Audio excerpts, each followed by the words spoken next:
In the spring of 2018, a group of UVM students calling themselves No Name for Justice took part in a protest at the Waterman Building.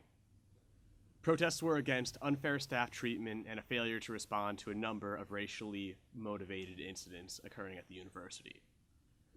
No Name sat in, held teach-ins, and sent the school administration a list of demands. And don't worry, we will give a full history of that movement at another episode. Today we're going to be focusing on one of those demands, that the Bailey Howe Library, named after former UVM presidents David Howe and Guy Bailey, be renamed. Now, if you go to UVM, you've probably noticed that today that library is only called the Howe Library. So what's up with that? I'm going to apologize for not having many jokes in this week's episode, because today we're going to be talking about eugenics. Eugenics was, and I suppose still is, an idea centered around the theory that the species can be improved if certain people didn't corrupt the gene pool by reproducing. This generally takes the shape of forced sterilization or committing people to asylums, and extreme cases like Nazi Germany and Turkey, it meant genocide and killing people deemed deficient. Though not often taught in history classes, eugenics has a deep history in the late 19th century United States, and was in fact seen as a progressive program supported by Planned Parenthood founder Margaret Sanger, and New Jersey Democratic Governor Woodrow Wilson, and anti-Semitic businessman Henry Ford. Most histories of eugenics start with British writer Francis Galton in 1869. But the underlying sentiments go back much further. Essentially, what Galton wrote was a book that complained about how many poor and uneducated kids there were, and there should be less of him, and more of people who were rich and educated. Rather than deciding that maybe, wages should be higher, or homes should be cheaper, and education more attainable, his solution was to stop the underclasses from breeding. To quote from Galton in 1908, "Natural selection rests upon excessive production and wholesale destruction. Eugenics on bringing no more individuals into the world than can be properly cared for, and those of only the best stock." Naturally, Galton considered himself to be of that best stock. After World War I, a study in Vermont found that it had one of the highest rates of men who failed the Army's physical and mental exams for the draft. In most of these cases, if the men had had their conditions properly identified and treated earlier in life, they would have been able to serve. But the failure rate was quickly blamed on bad genetic makeup of Vermont's population and on a growing amount of French Canadians in the state. In 1922, UVM zoology professor and jellyfish expert Henry Perkins began teaching a class on eugenics. With the help of UVM president Guy Bailey, who helped secure private funding for UVM's first privately funded experiment and survey, he formed the Eugenics Survey of Vermont to share and gather information about the state of Vermont's genetic stock, and to advocate for laws that would reduce the amount of people in this quote-unquote problem population. So who was in this problem population? In theory, it was those who were delinquent, dependent, drunk, and mentally deficient. In practice, however, it was poor women, Native Americans, French Canadians, and people with disabilities. Perkins, as the forefront of the eugenics studies group, told families who were deemed good to get horny, have more kids. When it came to those other groups, however, he advocated for a set of laws that, number one, allowed for voluntary sterilization of people, with the person's written consent or the written consent of their legal guardian. Number two, prohibited people who were diagnosed with mental disabilities from marrying without a doctor's written consent.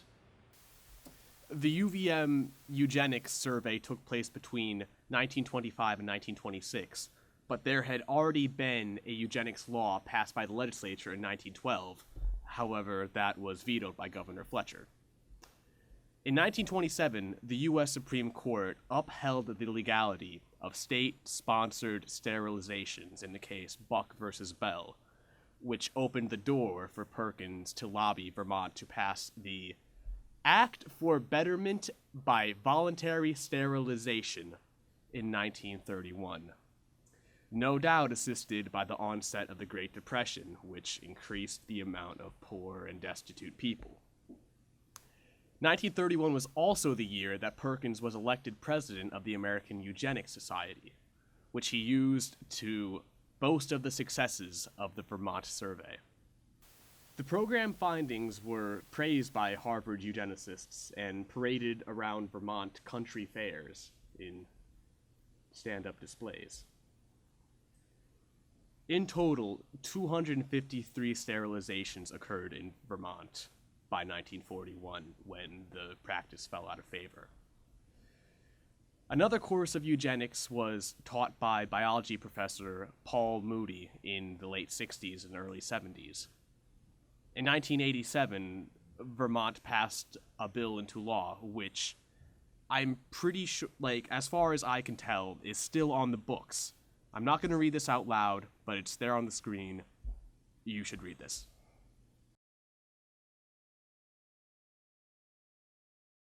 Got it?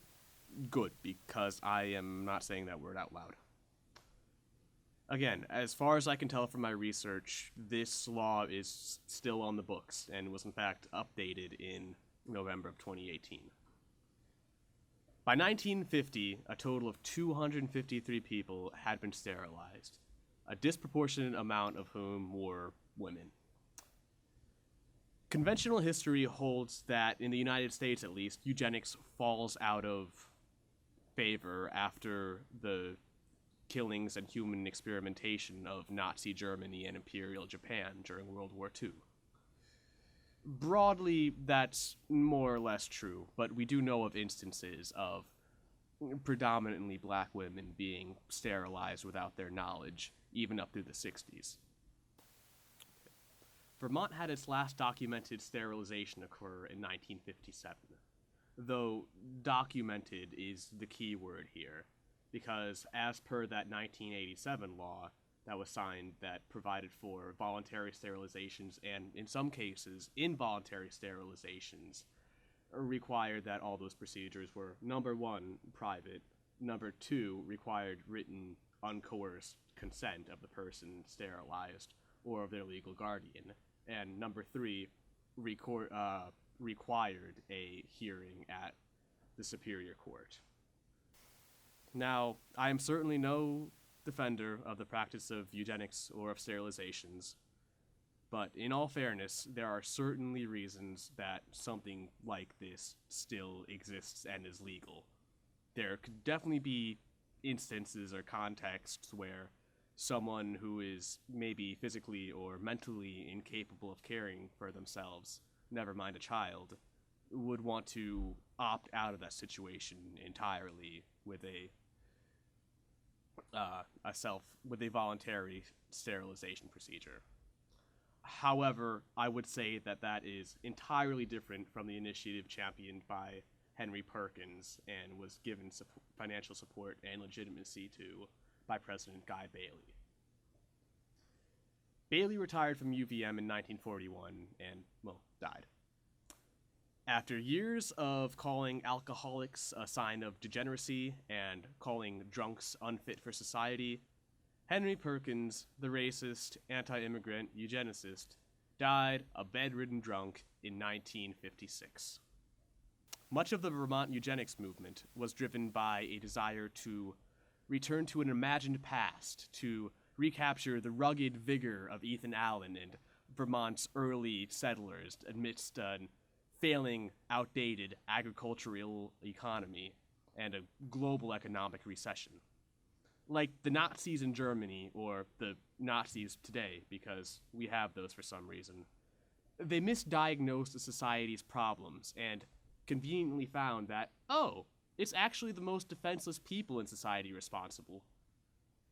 How nice. Eugenics was a theory, and a bad one. Bailey's name remained attached to UVM's most prominent library until early 2018, and there still is a Perkins building that has yet to be renamed, although technically it's not named after Henry Perkins, but rather George Perkins, Henry's father, who by all accounts was not a eugenicist.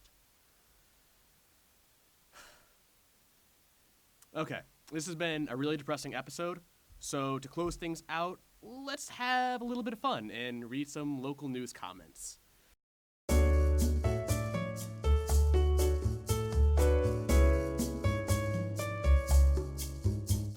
Okay, so here we have an article from 7 Days of Vermont's independent press called UVM Apologizes for a Eugenics Survey That Ended in 1936. This was published June 21st, 2019, and is more or less about former President Tom Sullivan on his way out issuing a formal apology for the study and all of the aid and legitimacy given to eugenics by the University of Vermont.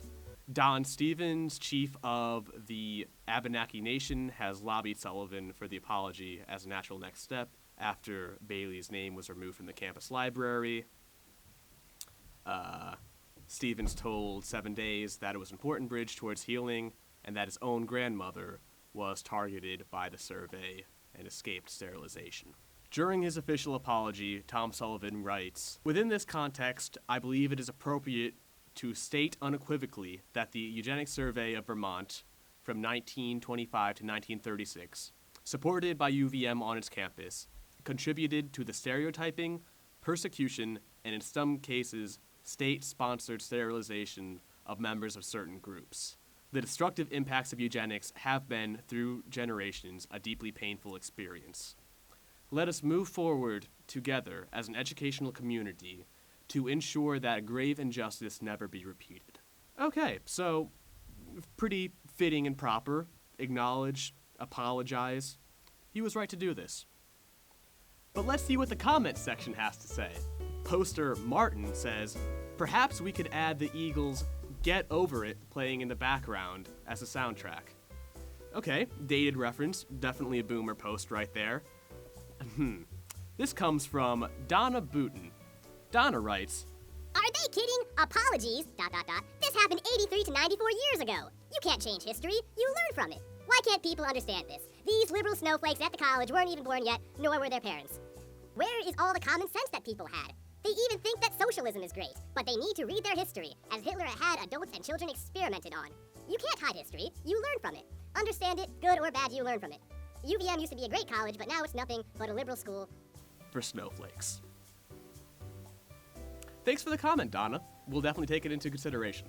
Poster Jim M. writes, "Hopefully, the affected snowflakes never find out about the cakewalk minstrel shows that UVM used to hold every winter carnival." Well, Jim M., this snowflake already knows about those cakewalk minstrel shows and is writing an episode about it. It does raise a really weird question of which one's worse, blackface or state-sponsored sterilization? Let's hear your opinions in the comments.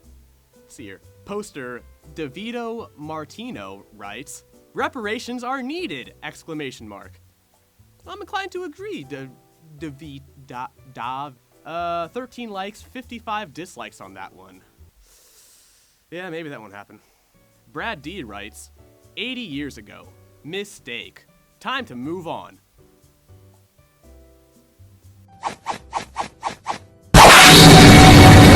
Well, that's the show.